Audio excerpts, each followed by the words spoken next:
నమస్తే, welcome to Nationalist hub. రెండు ఉత్తరాది రాష్ట్రాల అసెంబ్లీ ఎన్నికల ఫలితాలు వెలువడ్డాయి. రెండు జాతీయ పార్టీలు చెరువు రాష్ట్రంలో బాగా వేశాయి. చివరకు బీజేపీ హర్యానా అసెంబ్లీలో హ్యాట్రిక్ నమోదు చేసింది. జమ్మూ కాశ్మీర్లో ఊహించినట్టుగానే కాంగ్రెస్ నేషనల్ కాన్ఫరెన్స్ కూటమి అధికారాన్ని కైవసం చేసుకుంది. జమ్మూలో మెజారిటీ సీట్లు కైవసం చేసుకుంటామనే బీజేపీ ధీమాకు ఓటర్లు ముకుతాడు వేశారు. ఇంజనీర్ రషీద్ నాయకత్వంలోని అవామీ ఇత్తిహాద్ పార్టీ పెద్దగా ప్రభావం చూపించలేకపోయింది. 2014 ఎన్నికల్లో 28 సీట్లు సాధించిన పీడీపీ ఈ ఎన్నికల్లో దాదాపుగా తుడిచిపెట్టుకుపోయిందని చెప్పాలి. నామమాత్రంగా 2 స్థానాలకు మాత్రమే పరిమితమైంది. జైలు సెంటిమెంట్ను ఎంత వాడినా కేజ్రీవాల్కు ఏమాత్రం ప్రయోజనం లేకుండా పోయింది. బీజేపీ హర్యానాలో ఎట్టకేలకు విజయం సాధించింది, కానీ గెలుపు విషయంలో కాషాయ దళంలో ఎక్కడా ధీమా కనిపించలేదు. గెలుపు ఓటముల కన్నా నమ్మకం సన్నగిలడమే రాజకీయ పార్టీలకు ప్రమాదకరమైన సంకేతం. ఎగ్జిట్ పోల్స్ వెలువడినప్పుడు కూడా బీజేపీ పెద్దలెవరూ హర్యానాలో తమ విజయం ఖాయమని ప్రకటించలేకపోయారు. అయితే అదృష్టవశాత్తు ఆప్ ఒంటరిగా బరిలోకి దిగబట్టి కాంగ్రెస్లో అంతర్గత కుమ్ములాటలు ఉండబట్టి బీజేపీకి చెల్లుబాటైంది. లేదంటే ముప్పు తిప్పలు పడాల్సి వచ్చేది.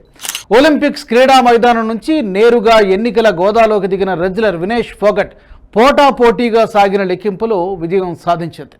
370 అధికరణం రద్దు తర్వాత సుమారు దశాబ్ద కాలానికి జమ్మూ కాశ్మీర్లో ఎన్నికలు జరిగాయి. భారతీయ జనతా పార్టీ తన రాజకీయ భవిష్యత్తును పణంగా పెట్టి కశ్మీర్ ప్రతిపత్తిని రద్దు చేసింది. 2 కుటుంబాలు కశ్మీర్ను కాల్చుకు తిన్నాయని 10 సంవత్సరాలుగా బీజేపీ అంటోంది. ఈ 2 కుటుంబ పార్టీలు వాటికి దన్నుగా ఉన్న కాంగ్రెస్ పార్టీతో ఈ ఎన్నికల్లో బీజేపీ తలపడింది. గెలుపు కోసం అనేక వ్యూహాలు రచించింది. చివరకు ఓటమిని చవిచూసింది. బీజేపీ సుమారు 3 దశాబ్దాల పాటు కష్టపడి హర్యానాను వశపరుచుకుంది. 1982 నుంచి హర్యానాపై పట్టు కోసం విశ్వ ప్రయత్నాలు చేసి చివరకు 2014లో అధికార పగ్గాలు చేపట్టింది. 2019లో కూడా 40 స్థానాలతో అధికారంలోకి వచ్చింది. ఈ ఎన్నికల్లో సీట్ల సంఖ్యను గణనీయంగా పెంచుకుని హ్యాట్రిక్ కొట్టింది. తాజా ఫలితాలతో ఎన్నికల పండితులను కూడా ఆశ్చర్యానికి గురిచేసింది.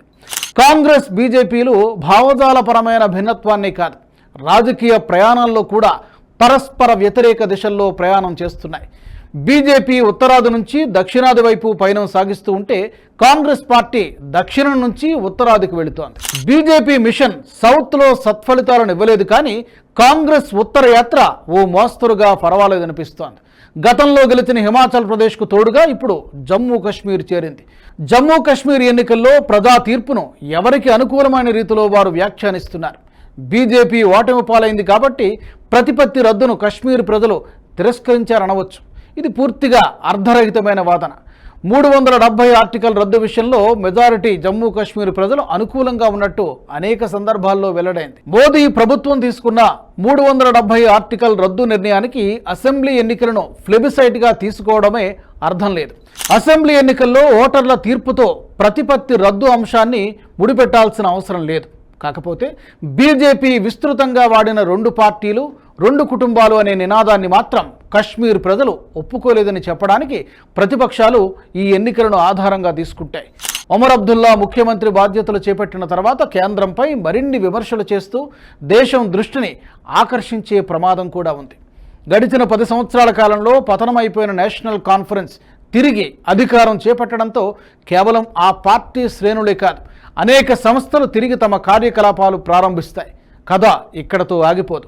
370 అధికరణం సమయంలో కేంద్ర హోంశాఖకు, జాతీయ భద్రతా సలహాదారుకు సహకారం అందించిన కశ్మీర్ ప్రభుత్వంలోని అధికారులకు తిప్పలు మొదలవుతాయి.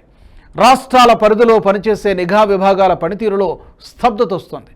టెర్రర్ ఏరివేత చర్యలకు అనేక ఆటంకాలు మొదలవుతాయి. జమ్మూ కాశ్మీర్లో బీజేపీ ఓటమి చెందడంలో పెద్దగా ఆశ్చర్యపడనక్కర్లేదు. 2 రాష్ట్రాల్లో ఒంటరిగా బరిలోకి దిగిన ఆమ్ ఆద్మీ పార్టీకి అసెంబ్లీ ఎన్నికల ఫలితాలు షాక్ ఇచ్చాయని చెప్పాలి.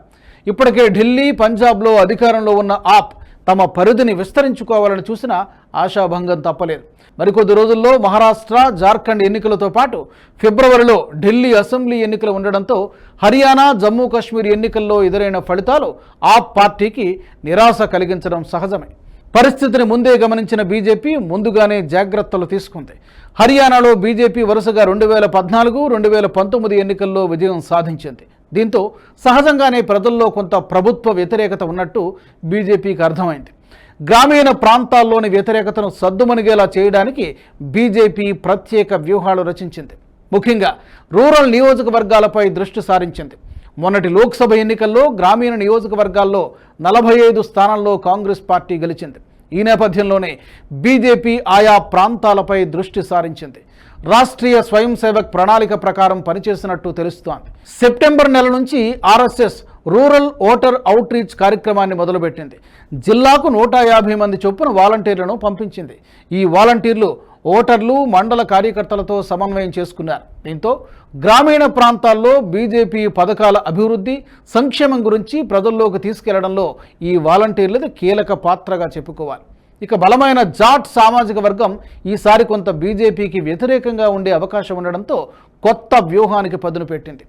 జాటేతర ఓట్లను తన వైపు తిప్పుకునేలా ప్రణాళికలు రచించింది. సునార్, సైని, ఆహిర్, కుమ్హర్, గుర్జర్ల లాంటి 36 బిరాదరీలను తన వైపు తిప్పుకుంది. ఈ వ్యూహం ఫలించింది. దీంతో బీజేపీ గతంలో కన్నా ఎక్కువ స్థానాల్ని సాధించింది. ఇక హర్యానా కాంగ్రెస్లో 3 ముక్కలాటగా సాగిన అంతర్గత విభేదాలు బీజేపీకి అదనపు ప్రయోజనాన్ని కలిగించాయి. భూపేందర్ సింగ్ హుడా, కుమారి షెల్జా, రణదీప్ సింగ్ సూర్జేవాలా వర్గాలు పరస్పరం విభేదించుకోవడంతో కాంగ్రెస్ పార్టీకి ఓటు వేయడానికి హర్యానా ఓటర్లు కాస్తంత ఆలోచించారు. ఇదే బీజేపీకి కలిసి వచ్చింది. జమ్మూ కాశ్మీర్లో బీజేపీ ఓటమి పాలు కావడానికి అనేక ప్రత్యేక కారణాలతో పాటు సాధారణమైన వ్యతిరేకత కూడా పనిచేస్తుందని చెప్పాలి. రామ్ మాధవ్ లాంటి వారు వ్యూహాలు రచించినా లోయలోని ప్రజలతో పాటు జమ్మూ ఓటర్లు భిన్నమైన తీర్పునిచ్చారు. మొత్తంగా మిశ్రమ తీర్పుగా వచ్చిన ఈ ఫలితాలు ఇరు పార్టీలకు అనేక ముందస్తు హెచ్చరికలు చేశాయనడంలో ఎలాంటి సందేహం అక్కర్లేదు. ఈ వీడియో మీకు నచ్చినట్టయితే లైక్ చేయండి, 10 మందికి షేర్ చేయండి. అలాగే కామెంట్ల రూపంలో మీ అభిప్రాయాలను మాతో పంచుకోండి. Nationalist hub group of channels ను సబ్స్క్రైబ్ చేసుకుని తెలుగునాట జాతీయవాద జర్నలిజాన్ని ప్రోత్సహించండి. ఈ వీడియో కింద ఉన్న బెల్ ఐకాన్ పై క్లిక్ చేయడం మర్చిపోవద్దు.